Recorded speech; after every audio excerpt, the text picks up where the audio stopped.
Sejam bem-vindos ao StudyCast. Aqui você aprenderá métodos de estudos eficientes e muitas dicas que irão te ajudar a ir melhor nos estudos e nas provas.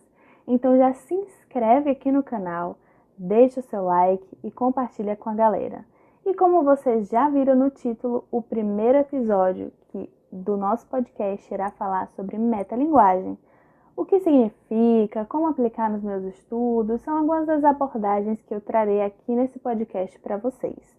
E todas as informações, lembrando, foram tiradas do livro do autor Scott Young, que se chama Ultraaprendizado. E sem mais delongas, vamos ao nosso assunto.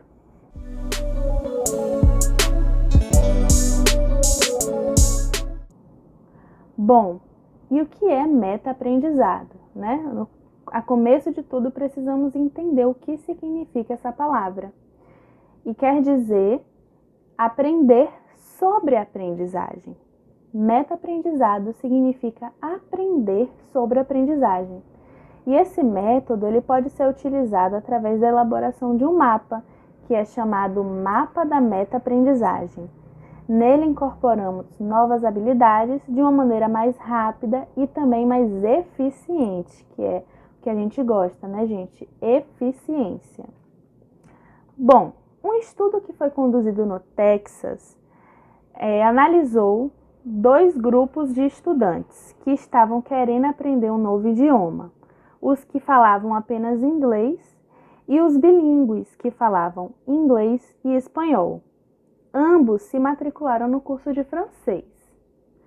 E aí eles fizeram novos testes com esses estudantes, certo?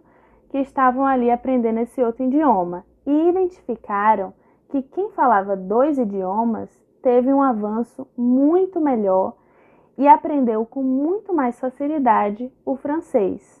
O motivo, ao que parece, é que ter aulas ajuda a formar o que os pesquisadores chamam de consciência metalinguística, de uma maneira que não é possível quando se sabe falar um idioma informalmente. Então, as aulas elas auxiliam na consciência metalinguística, o ambiente de aula em si. Tem mais eficiência do que aprender informalmente, segundo os pesquisadores, certo? E além do mais, gente, o grupo de bilíngues que tinham conhecimento do espanhol tiveram muito mais facilidade em aprender o francês devido às semelhanças que existem entre esses idiomas. Certo, mas e aí? A metalinguagem ela se restringe só com os idiomas? Para que serviu essa pesquisa? Bom, essa pesquisa basicamente serviu para comprovar a eficácia de estudar, aprender sobre a aprendizagem, né? E não, a metalinguagem ela não se restringe apenas aos idiomas, ela está presente em todos os assuntos, mas às vezes pode ser mais difícil examiná-las separadamente da aprendizagem comum. Existem 2 maneiras de usá-la para aperfeiçoar seu aprendizado, sendo elas no longo prazo e no curto prazo. E é aí que a gente começa a entender melhor. Bom, tanto a curto prazo quanto a longo prazo, a gente tem que definir o porquê, o que e o como. Isso serve para entender as nossas motivações para aprender.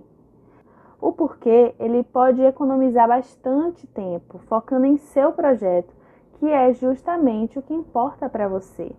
Então, definir o porquê de você estar querendo aprender aquilo vai economizar seu tempo, porque você vai focar no seu objetivo. O que? Definir o que refere-se às suas habilidades necessárias para ser bem-sucedido. E definir o como refere-se aos recursos, ao ambiente e aos métodos que serão utilizados. Então, o primeiro passo é definir o porquê, o que e o como. E os motivos eu já contei para vocês. Então, vamos à prática?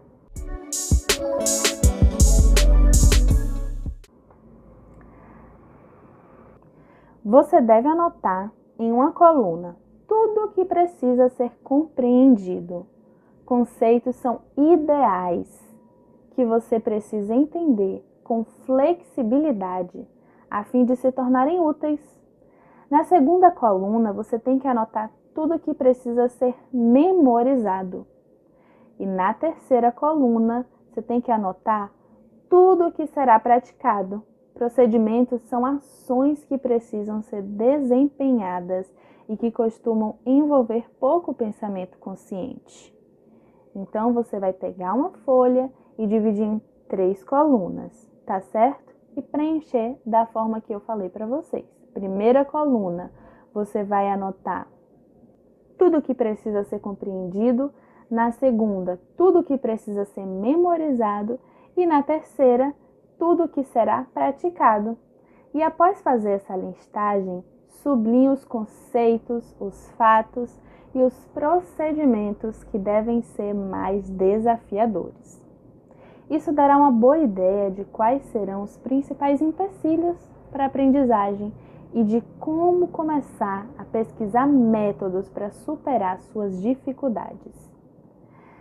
Essas estratégias te ajudarão a curto prazo, como eu falei no começo do podcast, a tornar o seu momento de estudo uma meta-aprendizagem. E as estratégias a longo prazo podem ser construídas a partir da sua confiança nos métodos utilizados e bem-sucedidos. Então, tudo que você fizer a curto prazo e der certo, vai impulsionar a sua aprendizagem a longo prazo. Deu para entender? E cada projeto terminado proporcionará novas ferramentas para enfrentar o seguinte e o seguinte e o seguinte, sempre começando um novo ciclo. E aí, curtiu? Eu espero que sim, e tem muita coisa legal vindo nos próximos episódios. Sim, gente, infelizmente o primeiro Studcast está chegando ao fim, mas não termina aqui. As nossas redes sociais de Estudando com Foco estão aqui na descrição desse vídeo e lá você pode acompanhar várias dicas de estudos, resumos, dicas de filme, organização e muito mais. Eu tenho certeza que vocês vão gostar. Um super beijo, obrigada por compartilhar seu tempo comigo e até o próximo episódio. Tchau, tchau!